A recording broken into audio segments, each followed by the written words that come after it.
You know I love kids.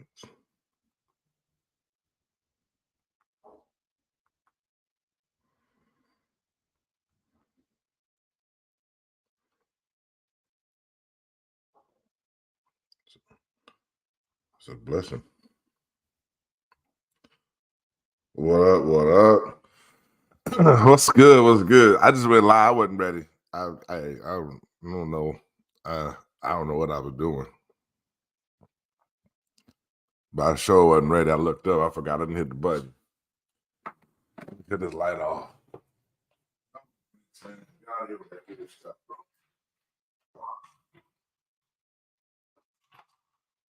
Man, hold up. Ain't got no lighter in here.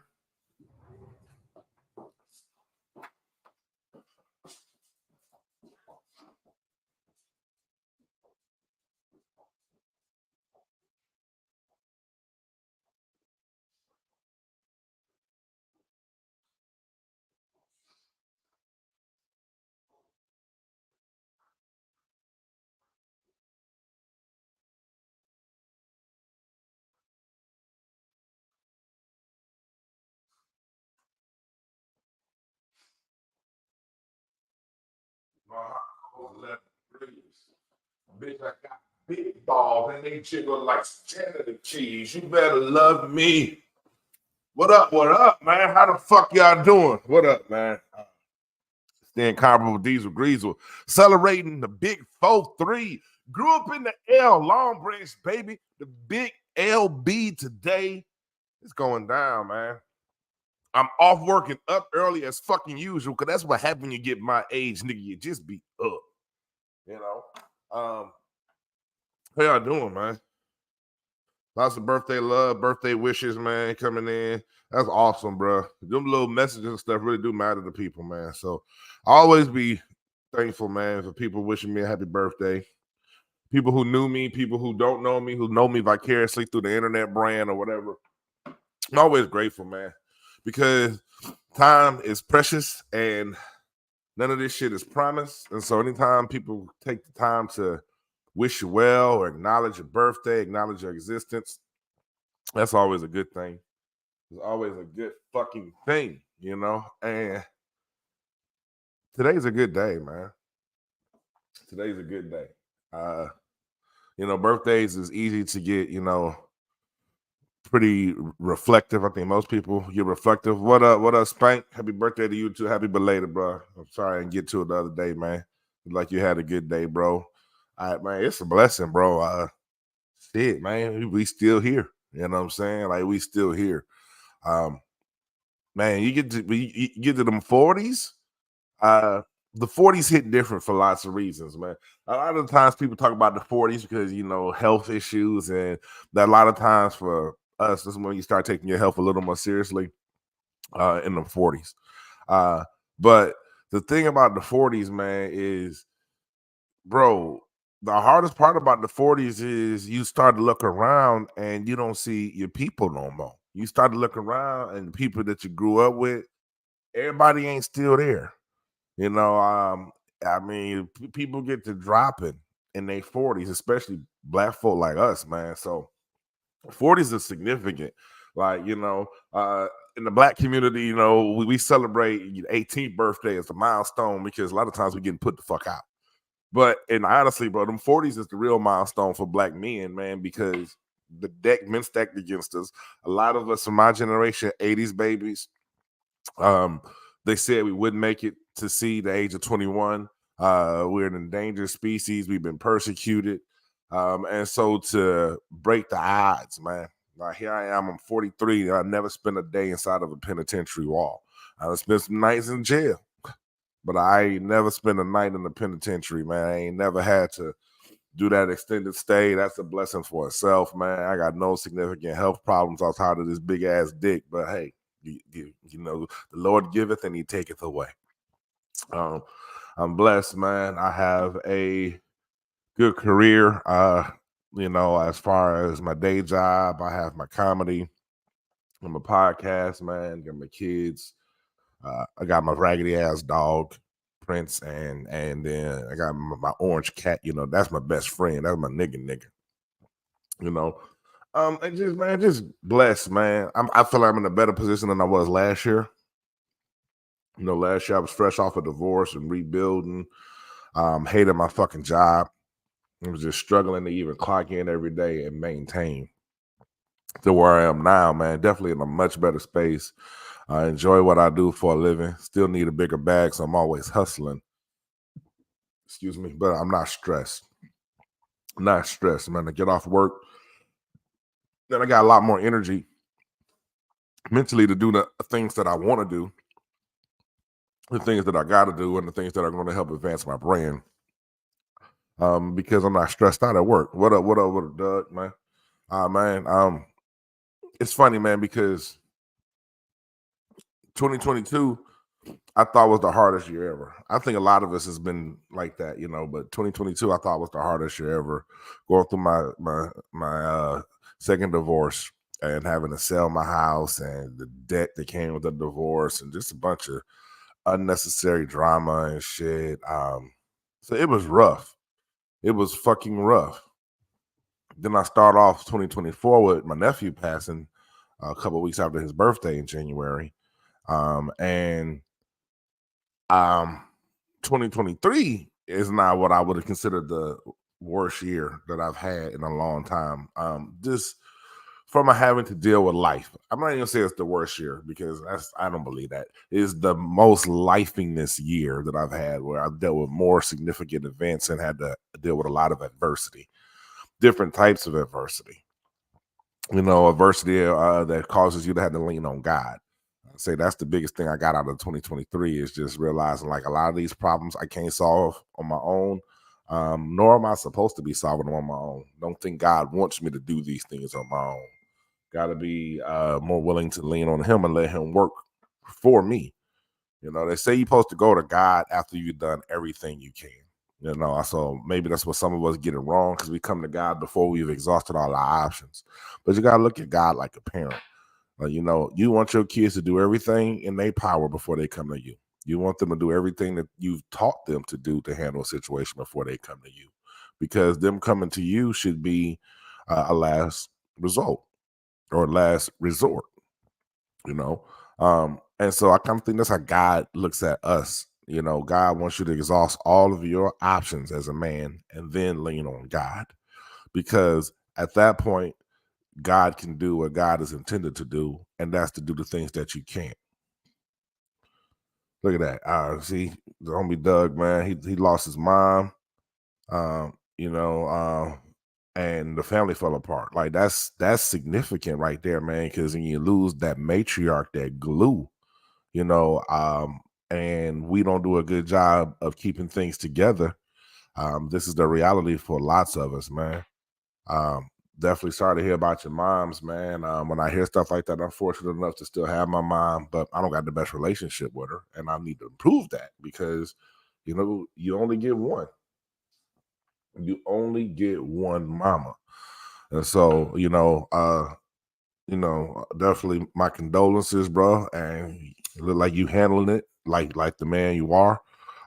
Glad your health done bounced back, Doug. You know, no 2022, bro. You was in them trenches health wise, but you stayed vigilant, did what you got to do to get back on your feet, to get back to being the man that you are. So that's a blessing in itself, man. Like, you know, lost my nephew this year. That's one of the first times I had to deal with things that I couldn't change. For real, for real. Learning to accept things you can't change is one of those things, man, that if you learn it early in life, you will have a happier life. You know, you will have a happier life if you learn to accept things you can't change early on in life. Now you got to be able to recognize what you can and can't change. I'm not saying just lay down and be complacent. I was saying that once you recognize that door ain't going to open, you got to find another door instead of keep knocking. So that's what I've been on, man. Had a lot of fun, some traveling, some comedy. Grateful for my life as Funny Brothers and sister, Big Beauty. You know, she is part of the crew. You know, and we're definitely grateful to have her. Bernard Blackman, you know, that's the little brother none of us ever wanted. if we're being honest. But he definitely brings a lot of energy to us old folks. When I say us old folks in the Life is Funny crew, I'm really talking about me and Philly because him and LaDon the same damn age. It's just LaDon just seems to be infinitely more mature than Bernard. So we forget that these niggas is the same age. But definitely grateful for him sticking with the comedy thing all year, learning a lot about himself, but staying committed to this shit and wanting it and learning it and advancing the craft and the brand. That's dope. It's encouraging, man. My brother Philly, man.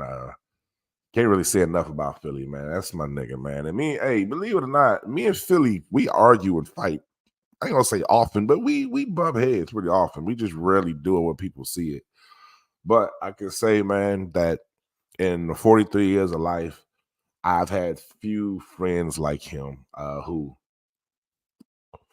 when the shit gets rough, you got a brother that's going to get in the trenches with you. No questions asked. And honestly, best thing about Philly is I've never heard Philly even throw anything in anybody's face that he's ever done for anybody, ever.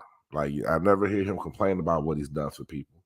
And he do a lot with a little because he got responsibilities like everybody else. So that's my brother. Definitely grateful for him, man. My nigga said, LaDon, thanks, Taz. You know, that's what you call a day one. Known him since he was a little kid at Shoemaker High School. It might have been at Palo Alto I met him first, and then at Shoemaker we kept kicking it. But just, you know, proud of that brother. He dealt with some adversity, and he just rising to the occasion. Fat Yoda, man, always been wise beyond his years. But he's somehow finding ways to get even wiser and keep growing, man. And definitely, bro. So just grateful for my Life is Funny crew. Grateful just for the opportunities I've had and the opportunities that are coming. And just grateful for every time I log on and people share the videos or support my post. When they hate and spew the venom and put money in my pockets, like grateful for all that. You know, I guess that's what turning 43 is about, just being grateful for where you are and being appreciative of your journey, man. You know, you got to take the time to acknowledge what you go through, you know, and give yourself some grace. We be so focused on where we should be. So a lot of times we don't, you know, appreciate where we at. Last night, went to open mic. Man, open mic was fun. I don't know if y'all seen Mio Love, but she fine. That's a fine ass woman right there, boy. But we ain't gonna get into that. She put on a good open mic at Pocket 8's my first time coming out. Good to do some comedy. Hadn't done no comedy in a minute. What up, Precious?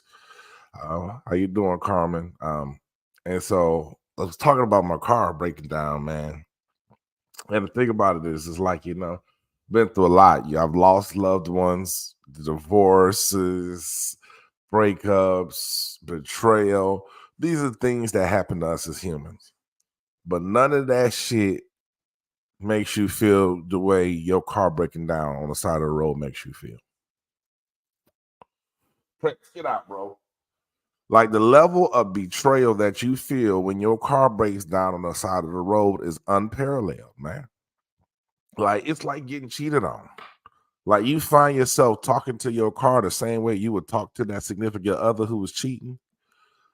Like my car broke down, and the first thing I thought about was like, after all the shit I done did for you, bitch, all the oil changes I done did for you, bitch, I just put some new shoes on your feet. You know, and you gonna leave me on the side of the road? I was livid. I was pissed off, man, because at the end of the day,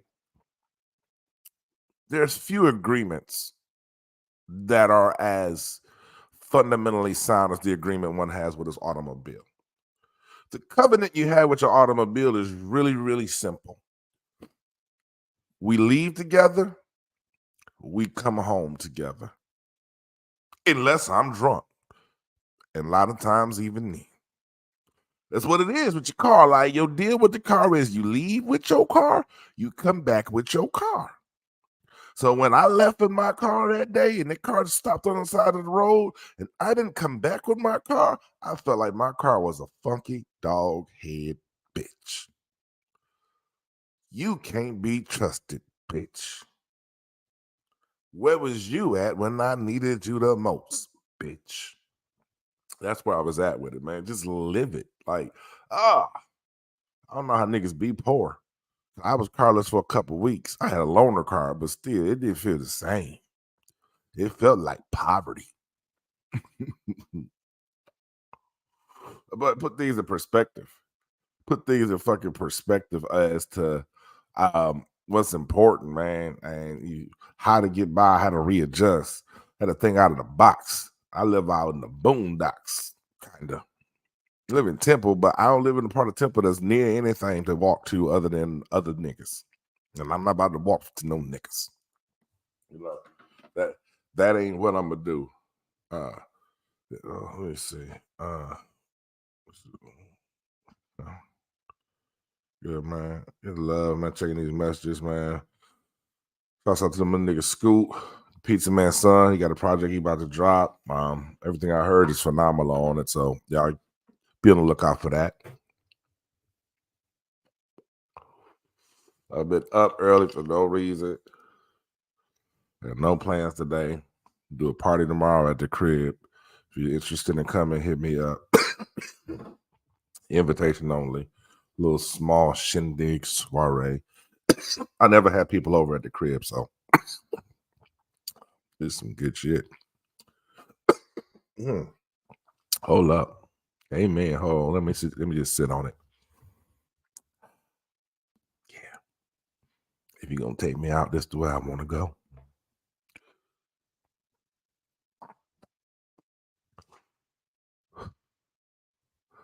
But tomorrow at 8 o'clock. God damn it. You did that on purpose. You did that on purpose, Ernest. You knew my birthday was today. You knew I was gonna have a party tomorrow, and you got the audacity to make holiday plans, bro. They don't love you like they say they do. You know, they don't love you like they say they motherfucking do. You know, party start at 8. It's gonna end when I get sleepy. So I'm old, like, you know. I turn into Martin. It might hit you with some get to stepping. You gonna come? You bring something. You can bring a bottle. You can bring a bag, money or weed. You can bring some food, or you can bring. As long as your paperwork is good. As long as your paperwork is good, you know. But I just want to really just enjoy myself, have a good time, man, with people who fuck with me, and then, you know, get home safe, man. That's it. I don't even normally celebrate my birthday like that, so this is different to even want to hang out with people. I remember the homie Breon threw a birthday party for me one year, and I think I fell asleep and didn't make it. I think that might have happened 2 years in a row. I missed my birthday party, you know, because I was tired and sat on that couch and smoked some reefer and didn't make it. Mm-hmm. Just bring the Jello pudding pops, the freshly waxed ones. But yeah, man. So that's what it is, man. That's what it is. I don't know what I'm gonna do. I can't believe it's the 21st already. Like, this year's almost over. Like, this shit's flying by. Yeah. I was born at 1:53 p.m. in Botsford General Hospital, Farmington Hills, Michigan. That's a suburb of Detroit for those who are not familiar with the Michigan area. Yeah, man. A lot of people don't make it out. That's just wild, man. Just look at the situations people be going through. Everybody got different struggles. Like, that's one thing I like about Temple is there's a lot of struggling people in Temple. So I always feel like, hey, I'm doing better than these niggas. And that's what it takes for you to feel better about yourself. I'm all for it. It's a different type of struggle out here in Temple. It's a totally different type of struggle in these Temple fucking streets. They got Temple got 2 5-story parking garages that the homeless done turned into condos. You know, because I don't necessarily know why the fuck Temple need 5-story parking garages when we ain't got nowhere for people to go to park. But Temple is putting their money in places like Temple getting those 2 5-story parking garages was the equivalent of putting a pair of eyelashes on the city. They just put this because who asked for that? Who was like, nigga, we just need somewhere to park downtown Temple. Have you ever been to downtown Temple? You don't even need a car. You could walk through that shit. Like they got 2 brand new ones, nigga, and they just opened them up, and the homeless then took it over because these is like this is a castle for homeless people. Like, why be homeless on the first floor? I could be homeless on the 5th. You feel me? If I was homeless, that's what I would think. So I don't know what their plan is, but we got some nice parking garages. Most of the people in Temple ain't even got no car. So I don't know who they think gonna park in these parking garages. But that's like putting some lashes on the city. That's what they did. They put some fucking lashes. That's where we at. But for the most part, Temple cool. But they just got some poor people. Different type of poor. They got the type of poor people that hold their head down. They did. Type of poor people that don't even want to make eye contact. They just like, nigga, just let me be poor in peace. Like Austin got proud poor people. Austin got those proud bums who want visibility, who want the eye contact. The Austin bums want an interaction. They want you to talk to them like, hey, nigga, hey. Temple bums got low self-esteem, They got the introvert bums. That's where we are. That is where we are. Yeah. So it's going down, man. It's going down. I hope everybody has a good, productive morning. I'm about to get off alive and go do something, probably go eat. And so everything is everything. Make sure y'all hit me with the Cash App, them blessings. We need that. We are DAP. You can send that. Hit me with the birthday blessing. You can Apple Pay me. You can Zelle me. You could just, nigga, you could knock on my door and put it in my hand me. What up, Mario? Thank you, brother. Good morning to you too. Because the best way to say I love you is with a denomination of dollar. Y'all be blessed, man. Peace.